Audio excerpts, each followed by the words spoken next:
This is important. This is super important. I wish I would have known this years ago. But I know, like, nobody told me, you know. I had to get the download to know.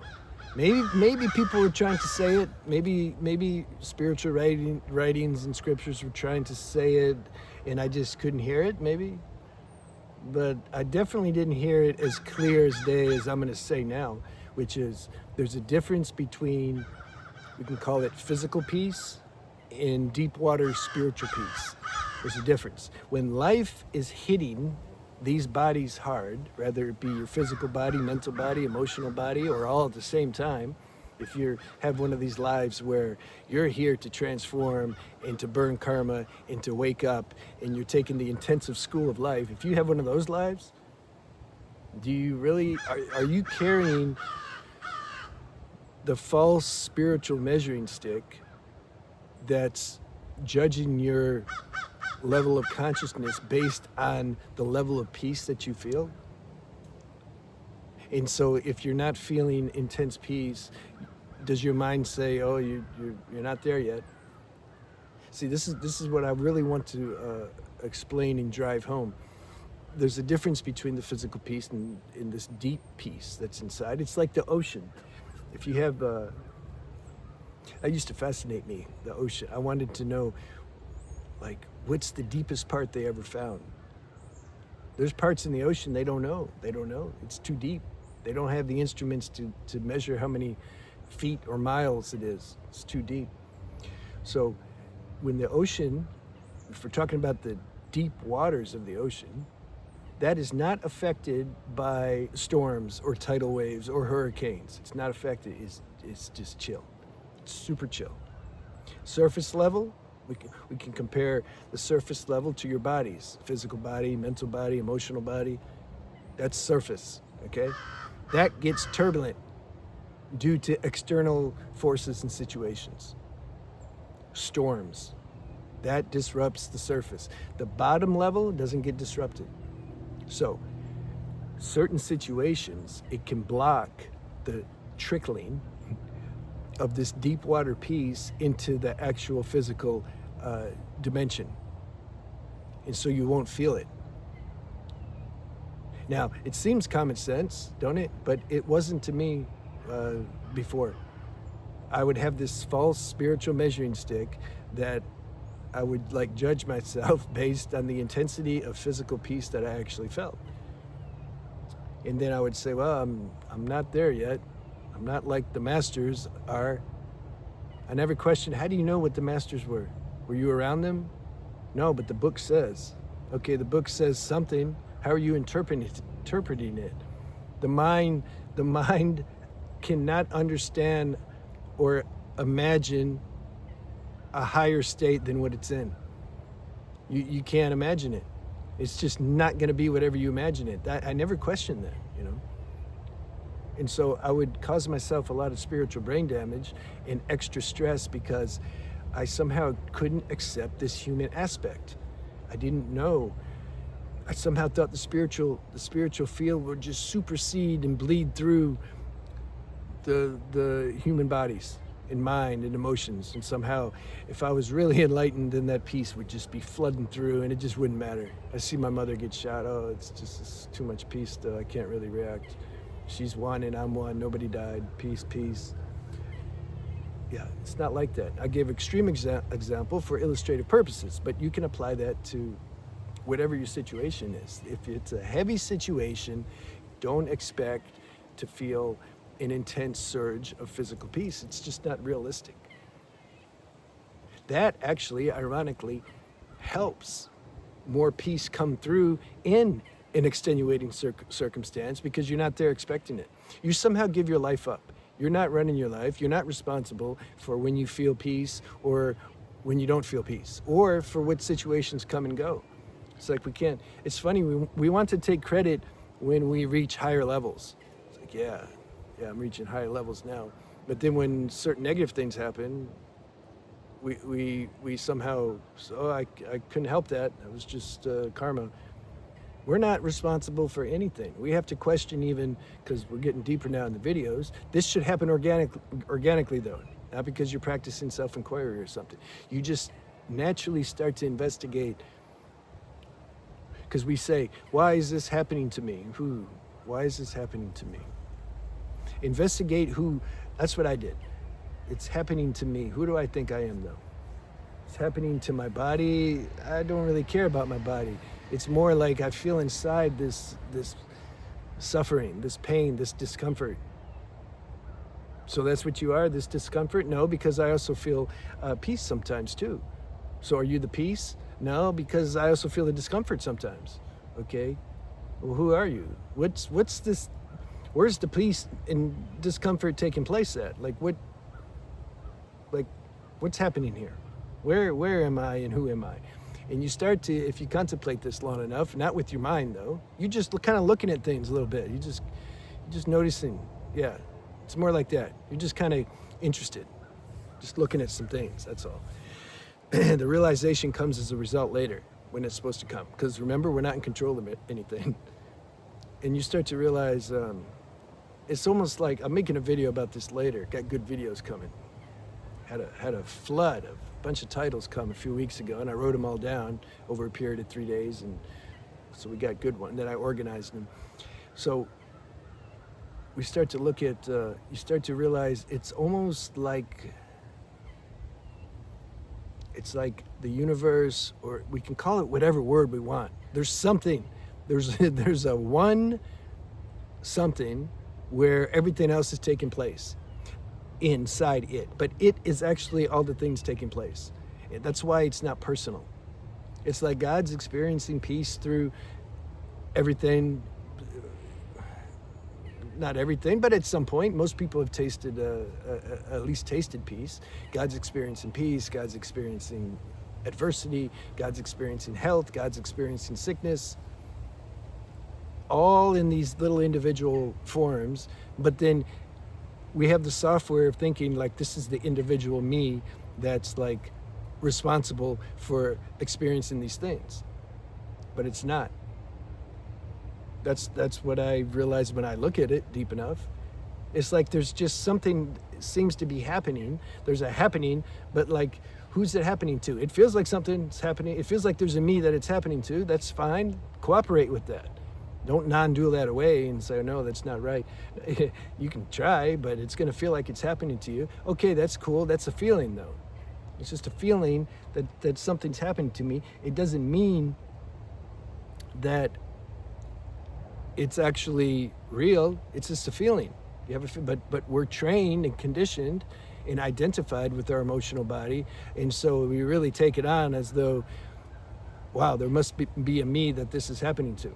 That's all right. You just let that be there as long as it needs to, but at the same time, have some, if it's your time, have some space to where you realize, no, this show looks very real and feels very real. Because part of the software is having a bunch of nerve signals and nerve channels and nerve energy that it's ultimate 3D game that gives intensify these feelings. And so then the mind claims that as this is me feeling it. But it's really not. It's still the divine that's playing as you, experiencing all these things. And at the same time, it's not affected by it at all. Hence, what I was trying to explain, the deep water piece. The deep water piece is still there even when extenuating circumstances are still happening. The deep water piece is still there. It's just not activated. Your nervous system's activated. The 3D game's activated more. And so consciousness is paying more attention to that because it like drags it into it. Because consciousness identified with these bodies. Can't just, disidentify. If it did, the body would dematerialize. So when heavy things are happening, you're going to feel like there's a you and that heavy things are happening to you. And you're not going to feel the deeper water piece. The surface level of the ocean is not feeling the calmness of the ocean when a hurricane touches down. It's like turbulent, and, ask the fishes. They go deeper because they don't want to feel that. We also don't want to feel that. That's part of the software, to not want to feel discomfort. So then we start looking for, spirituality, or, well, first we look for quick fixes, dopamine hits and drugs, and how do I change my mood or mind? How do I put myself into oblivion, so because I don't want to feel that. That's natural. That's we have to taste that to see that it doesn't work. And then later, after we find out it actually makes us worse because it burns out our nervous system more, you can see my other channel, Beyond the Alchemy and Transcending Shadows, or my couple books I wrote. It's on practical level. We talk more on practical level. Once we see that these bad habits actually make us worse in the long run, we start to realize, oh, that's not a conducive escape. So then we start looking for spirituality, meditation or yoga or breath work, or there's millions of things, especially nowadays in the technological age. New things are coming out every day that promises you enlightenment and freedom from pain. I'm saying you can't have freedom from pain. You're going to experience pain. It's better you own that, lean into it, accept it. That's your way out of the pain. But not in the way that we think. Somehow the pain's still there, but your acceptance of it doesn't make it so intense anymore. You wishing it goes away and trying to find the magic antidote is amplifying the pain because you're identifying with the pain. So these videos try to clear up misnomers so that there's more clarity, so that then you can kind of just see how things really are. Not what books and a lot of people try to pretend. All you got to do is just look at the sensation, you be aware of it. Okay, now, if you're aware of it, you stay as the awareness. And so then it's like the sensation's happening way over there somewhere now, and now you're the awareness. You know how many years I tried that? I finally realized that this isn't where it's at, man. I mean, yeah, if it's a little thing, okay, but not real traumatic things. Not if it's your karma to burn up stuff, for it's your destiny to be in the fire. You got to feel that and burn it. You get a little self-inquiry exercise or non-dual lingo is not going to save you. Plant medicine, that can give you a taste of space between you can say your deeper water self and your superficial human self, but it doesn't last. You can't stay on plant medicine all the time. You burn your nervous system out doing that. I did. I talk about that in my psychedelic book. So it's not that peace is gone. It's not that, oh, I felt the peace and now it went away. It's still there. It's still there. It's just not registering anymore in the human dynamic level. Hasn't become cognitive. It's because other things have grabbed attention, because that's the tax of being a human being. Can't escape that. Maybe if you go sit in a bubble somewhere or do something, or what's the name of that special samadhi? Bury yourself in the ground and then just and cut everything off, all the senses, and then you're in suspended animation. You can stay there technically forever and never die. Okay, is that the goal? You don't even know you're alive. So if you're in a human form and you're in a dynamic stage in life, then that's the tax, man. You're going to feel peace, or sometimes you're not. If your destiny, we all have different, we're like all a book. We have different chapters. Not everybody has same. It's not the same book. We're all individuals. Some people their life is super dynamic. Just one thing after another, very super busy life. I was engaged with so many things because the life force forced me to. I just had to I had to just do it. It wasn't about peace. Like, those stages were not about experiencing peace. It was about getting things done. It was about playing the role of a human form and getting things done. And yeah, that had consequences. That took a toll on the body. And okay, that's the tax. We're collateral damage on a certain level.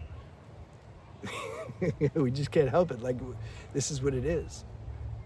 And then at some point, I was doing a session with somebody. We were talking about. He was talking about fulfilling desires, and he doesn't really want to do anything anymore. Oh, and he was starting a new thing, a new venture in life, and he said, though, he didn't have any projections about it, and he didn't have any goals or forecast about it. He said he's just doing it because like just what you're supposed to do. I'm like, yeah, right on. My whole YouTube channel that I started, geez, 4.5 years ago. That's a lot of work, actually. I don't know if I would have done it if I knew all that's entailed. I didn't start this channel with any goal or forecast, and I want to get 100,000 subscribers, and then I want to do this, and then I want to start an ashram, and then I want to get 1 million subscribers. I didn't have any goal.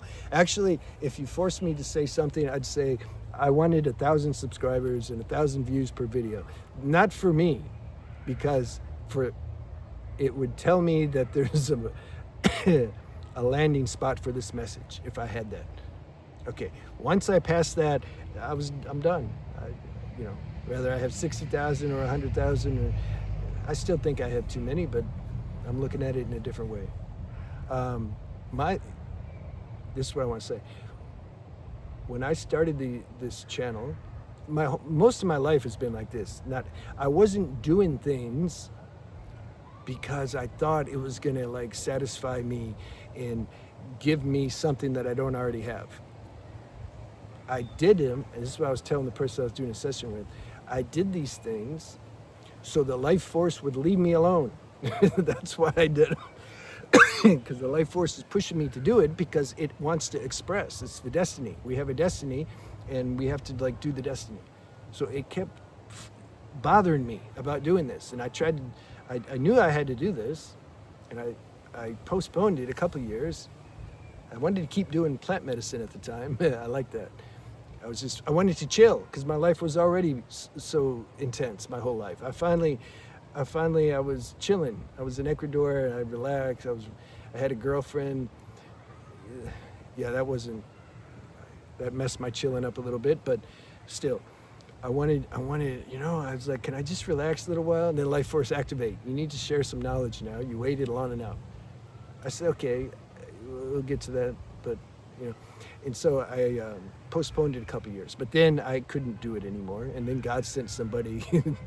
She really helped me to look. She said, you need to do this, like you need to do this. I was like, I know, okay. And I made the first video and I felt very light afterwards. Before I even posted it, I was just like, okay, good, I like did it, because then the life force left me alone, So that's why I used to do things. But when you're in a dynamic stage of life, like starting this channel was too, so many little things to learn and like figure out and experience and experiment. Yeah, the peace wasn't, the dimmer switch on the peace was obviously down. That's just how things work. So I say that for those who can relate to that, because it will give you some some comfort. You don't measure your spirituality based on things that you've read and heard. How calm am I? How peaceful am I? How much compassion do I have? Man, we don't know. Whenever they write that, we don't even, number one, they usually, people can't help it. When we write a book, we want to appear to be higher level. Same when we're speaking video. We put on our best thing, Okay, number one, there's that. Number two, we don't know like the situation they're in. You're sitting at home, you're chilling, you're writing a book, wife's bringing you food. Wow, everything's so peaceful. This is how you should be. Yeah, tell somebody who's in the middle of a war to write a book on peace. They're gonna have a different take on it, So don't throw away your spiritual measuring stick. It really doesn't exist, and it doesn't mean anything anyway. This measuring stick's silly. We have our own book. Another girl asked Janelle. She said she was talking about Anandamayama and why, I don't remember exactly, talking about her life, why how could her life be such where people were drawn to her and everything just seemed really nice? I said, she had a total different karmic configuration. That video is coming too. You have your karmic configuration and destiny. Other people have their own. If you switched karmic configurations, they'd have a different experience, life experience. So we have to understand that. Don't compare yourself to people. You get in trouble. Lost my place. Doesn't matter. So this life, in summary, it's not about, some people's life is not about like being peaceful, actually. Can I say that? There was an older woman who I did a session with. I like people who have experience and maturity because they already understand this stuff. I also don't mind if they're open to hearing things that they haven't yet realized yet. If there's openness, it's also good. Those who want to debate and think, you already know everything and you're 20 years old, no, I'm not interested. You can give me $1,000, I still don't want to talk. But this woman said, I don't feel like I can experience some of these states that I read about in certain books while I'm in this human form, in this incarnation. She says, my nervous system and situation isn't conducive for that. I said, yes, that is true. That can be true. Don't close the door on it totally, but that's your feeling and right now, yeah, and that has some validity for sure.